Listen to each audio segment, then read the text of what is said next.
اعوذ باللہ من الشیطان الرجیم، بسم اللہ الرحمن الرحیم۔ ناظرین، ہم آپ کے لیے ایک نیا سلسلہ لیکچرز کا لے کے آئے ہیں۔ انشاءاللہ آپ کو روزانہ کی بنیاد پر 6، 7، 8، 9، 10 ان بچوں کے لیے آپ کو اسلامیات کے لیکچر آپ کو روزانہ ملا کریں گے، اور ہم امید کرتے ہیں ہماری یہ کاوش آپ اس کو پسند بھی کریں گے اور صدقہ جاریہ سمجھ کر اس کو دیگر طلباء تک بھی پہنچائیں گے۔ کیا پتہ کسی بھی بچے کو کہیں سے بھی کچھ کام کی بات مل جائے۔ اسلامیات کے حوالے سے ہمارے جو بچے ہیں وہ دو لحاظ سے بڑے کمزور ہیں۔ پہلی چیز، ان کو تلفظات کا بڑا مسئلہ ہے، ان کے اردو کے تلفظ ٹھیک نہیں ہے۔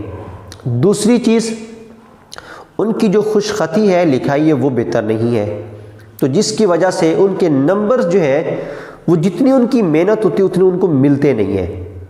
تو انشاءاللہ اگر آپ لوگ ساتھ ساتھ رہے تو آپ کو ساتھ ساتھ ہم بتاتے چلے جائیں گے کہ اسلامیات میں آپ اپنے تلفظ کیسے بہتر کر سکتے ہیں، آپ کی اردو کی جو پڑھائی ہے، اردو جو پڑھنا ہے وہ کیسے بہتر، اور آپ کا جو ایک لہجہ ہے اردو کا وہ کیسے خوبصورت آپ کر سکتے ہیں، اور آپ اپنی لکھائی کو کس طرح سے خوبصورت بنا سکتے ہیں۔ یہ آپ کو انشاءاللہ ہم ڈیلی بیسس پر ساتھ ایک دو چیزیں بتاتے چلے جائیں گے۔ اور بڑی اہم بات وہ یہ ہے کہ پیپر سارے ہی کرتے ہیں، سب نے کتاب سے سوال نکال کے اس نے لکھنے ہیں، لیکن نمبروں میں کمی کہاں پہ آتی ہے؟ یہ یہاں پہ آتی ہے کہ جب ایک بچہ خوبصورت انداز میں اس پیپر کو پیش کرتا ہے تو چیک کرنے والے کو اس کو وہ اچھی چیز لگتی ہے، اس کو نمبر زیادہ مل جاتے ہیں۔ تو جو میتھڈ انشاءاللہ ہم آپ کو بتائیں گے، اگر وہ آپ نے فالو کیا تو انشاءاللہ باقی کلاس فیلوز یا باقیوں کی نسبت آپ کے نمبر بہت اچھے آنے والے، تیار ہو جائیں۔ بسم اللہ الرحمن الرحیم۔ آج کا جو ہمارا لیکچر ہے وہ حج پہ ہے۔ حج کے حوالے سے ہم سب بہت کچھ جانتے بھی ہیں، لیکن انشاءاللہ آج کی ویڈیو میں آپ بہت کچھ نیا سیکھنے والے ہیں، تو تیار ہو جائیں۔ حج کا جو ہمارا چیپٹر ہے، حج، اور یہ کتاب میں یہ آپ کا ٹاپک لکھا ہوا ہے۔ یہ اس لیے لکھ رہا ہوں تاکہ آپ کو پتہ چل جائے کہ یہ ہماری کتاب سے ہی ملتا جلتا ہے۔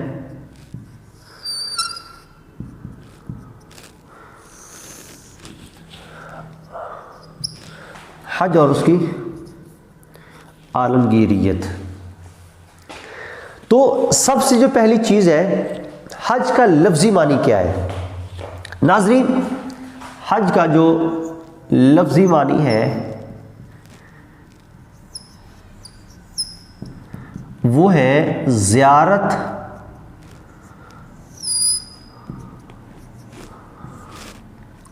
ارادہ کرنا۔ تو چونکہ جب ایک مسلمان حج کا ارادہ کرتا ہے تو وہ بیت اللہ شریف کی زیارت کا ارادہ کرنے کے لیے یہاں سے نکلتا ہے۔ جتنی بھی دیگر مقدس مقامات ہیں ہمارے، ان مقامات پہ جا کر اپنے دل کو تسکین دینا چاہتا ہے، اپنی روح کو تسکین دینا چاہتا ہے، تو اس لیے اس کو جو لفظی معنی حج کا ہے وہ زیارت کا ارادہ کرنا۔ حج جو ہے ہر عاقل، بالغ اور صاحب استطاعت، جس بندے میں یہ تین شرطیں پائی جائیں گی، عاقل بھی ہو، بالغ بھی ہو اور صاحب استطاعت یعنی طاقت والا، مالی جسمانی اعتبار سے اس کے پاس طاقت ہو، تو وقت بھی اس کے پاس ہو، تو حج اس پر فرض ہے۔ اور ایسے ہی یہ بتایا احادیث مبارکہ میں بھی ہے اور دیگر فقہ کی کتابوں میں بھی ہے کہ حج زندگی میں صرف ایک بار فرض ہے۔ باقی اگر آپ اور زیادہ کرتے چلے جائیں تو وہ نفلی حج کہلائے جائیں گے، ممانعت نہیں ہے، لیکن ایک مرتبہ حج کرنا جو وہاں پر لازم ہے اگر آپ صاحب استطاعت ہیں، عاقل ہیں، بالغ ہیں۔ تو اللہ تعالیٰ قرآن پاک میں ارشاد فرماتا ہے، فرمایا کہ لوگوں پر اللہ کا یہ حق ہے کہ جو بھی استطاعت رکھتا ہو وہ اس کے گھر کا حج کرے۔ وَلِلَّهِ عَلَى النَّاسِ حِجُّ الْبَيْتِ مَنِ اسْتَطَاعَ إِلَيْهِ سَبِيلًا، جو بھی طاقت رکھتا ہے وہ اس کے گھر کا حج کرے۔ تو حج صرف ایک بار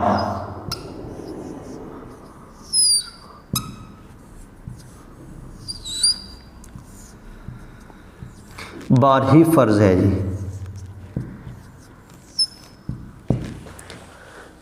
باقی آپ جتنے کرتے چلے جائیں گے وہ سارے نفلی کھاتے میں آپ کے ہوتے چلے جائیں گے۔ ایسے ہی نبی کریم صلی اللہ علیہ وسلم کا ارشاد گرامی ہے، جس شخص کو بیماری یا کوئی بہت زیادہ ضروری کام یا کوئی ظالم حکمران، یہ تین اس کو مجبوریاں نہ ہو، ایک کوئی بیماری ہو، کوئی واقعی مجبوری ہو، یا کوئی ظالم حکمران نے پابندی لگائی ہو کہ خبردار تم میں سے کسی نے حج کیا تو میں جان سے مار دوں گا، اگر یہ تین چیزیں کسی کے زندگی میں نہیں ہیں، اس کے باوجود وہ حج نہ کرے، تو آپ صلی اللہ علیہ وسلم فرماتے ہیں کہ پھر وہ چاہے یہودی مرے چاہے نصرانی مرے، اس کے لیے کوئی اسلام کو یا مجھے اس سے کوئی فرق نہیں پڑتا۔ تو حج جس پہ فرض تھا وہ نہ کرے، تو نبی کریم صلی اللہ علیہ وسلم فرماتے ہیں چاہے وہ میری امت سے اٹھے نہ اٹھے مجھے اس کے کوئی فرق ہی نہیں پڑتا۔ اس کا مطلب یہ ہے کہ حج صاحب استطاعت پر کرنا کتنا ضروری ہے، لیکن زندگی میں ایک بار۔ آگے فرمایا حج اسلام کا 5واں رکن ہے۔ اسلام کے 5 ارکان ہیں جی۔ کتنے؟ 5۔ سب سے پہلا توحید، اور اسی کے ساتھ رسالت۔ صرف توحید سے ہی کام تو نہیں نہ چلتا، توحید، نماز،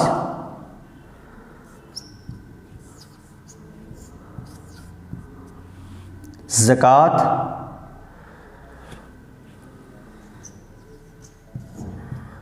روزہ اور حج، یہ 5 اراکین اسلام ہیں، یہ پلرز آف اسلام، یہ 5 ہے، توحید و رسالت، نماز، زکوٰۃ، روزہ اور حج۔ تو حج 5واں رکن ہے اسلام کا۔ اللہ اکبر۔ سفر حج کا ارادہ کرنے کے بعد جو انسان اپنی منزل کی جانب بڑھتا ہے، اس کے اندر نیکی کا جذبہ پروان چڑھتا ہے۔ اس کی یہ کوشش ہوتی ہے کہ اس سے کسی کو اذیت نہ پہنچے، جس کی جتنی خدمت ہو سکے وہ اتنی خدمت کرے۔ وہ حرم الہی کا مسافر ہونے کی حیثیت سے ہر برے کام سے باز رہتا ہے۔ اس طرح سے یہ سفر پورے کا پورا عبادت بن جاتا ہے۔ ناظرین، یہ آپ کی کتاب پہ یہ سارا پیرا لکھا ہوا ہے۔ محبت میں یہ گوندا ہوا یہ ساری باتیں ہیں کہ جب بندہ کہتا ہے نا کہ میں نے حج کرنا ہے، اللہ اکبر، اس کی دن رات بدل جاتے ہیں، اس کی سوچ بدل جاتی ہے۔ وہ کہتا ہے کہ اب میں اپنے اللہ کے گھر جا رہا ہوں، میں کسی سے لڑوں نہ، میں کسی کو دکھ نہ دوں، میں کسی کو گالی نہ دوں، اگر کوئی گالی مجھے دیتا بھی ہے میں صبر کر کے اس کو معاف کر دوں، کیوں میں نے اللہ کے گھر جانا ہے۔ اور اس کی زبان پر بڑا خوبصورت، بہت خوبصورت نغمہ ہوتا ہے، بہت خوبصورت یہ الفاظ ہوتے ہیں، لبیک اللہم لبیک لا شریک لک لبیک ان الحمد والنعمت لک والملک لا شریک لک۔ یہ جو لبیک اللہم لبیک، لبیک لا شریک لک لبیک، یہ جو پیارا نغمہ ہے نا، جب یہ لاکھوں لوگ مل کر یہ کہہ رہے ہوتے ہیں کہ اے اللہ ہم تیری بارگاہ میں حاضر ہیں، اللہ یہ تیرے گنہگار بندے، یہ تیرے خطاکار بندے تیری بارگاہ میں حاضر ہیں، سب اپنے جو غرور تھا کسی کا، کپڑوں کا، منصب کا، پیسوں کا سارا حرم کے باہر اتار کے آتے ہیں، خوشبو نہیں لگا سکتے تم، وہ جو پیارا سا بن کے نکلتے تھے نا تم وہ نہیں کر سکتے، ایک سادہ سا جوڑا تم نے پہنا ہے، اور وہ بھی ایک ایسے انداز میں جو تم نے کبھی زندگی میں کیا نہ ہو، سر پہ کچھ نہیں، چادریں 2 لپیٹی ہوئی ہیں، اور ایک ایسے لشکر کا حصہ بنتے ہو جس لشکر کو ناز ہے کہ وہ اللہ کا لشکر ہے، وہ اللہ کی خاطر یہاں پہ جمع ہوئے، اور سب کی زبان پہ کیا ہوتا ہے؟ لبیک اللہم لبیک، لبیک لا شریک لک لبیک، اللہ اکبر۔ تو ایسے محسوس ہوتا ہے کہ جیسے یہ زمین و آسمان بھی آج سارے مل کر یہی پکار رہے ہیں، لبیک اللہم لبیک۔ تو یہ سفر حج جو ہے ارادے سے لے کر گھر واپس آنے تک یہ سارے کا سارا عبادت ہے۔ کیوں؟ انسان کی سوچ بدل جاتی ہے۔ سفر حج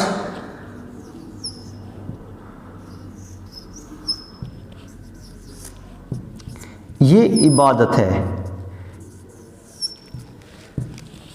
تو کس طرح سے اس کی میں نے آپ کے سامنے وضاحت کر دی ہے۔ اب اس حج کے ذریعے سے حج میں ایک اور بڑی اہم چیز ہے، کیسے پتہ چلے گا کہ میرا حج قبول ہوا ہے کہ نہیں؟ ناظرین، جب آپ حج کرتے ہیں آپ کے ساتھ عورت بھی کھڑی ہے، غیر محرم کندھے کے ساتھ کندھا ملا کر بعض کا چل رہی ہے، لیکن آپ کی ادھر توجہ نہیں ہوتی، نہ عورت کی مرد کی طرف نہ مرد کی عورت کی طرف، ان سب کی لو اللہ کی طرف لگی ہوتی ہے۔ اگر عام معاشرے میں مرد عورت ساتھ ساتھ چل رہے ہوں تو شاید کہیں نہ کہیں دل میں خیانت آ جائے، دل میں شیطان گھر کر جائے، لیکن وہاں پہ ایسا نہیں ہوتا۔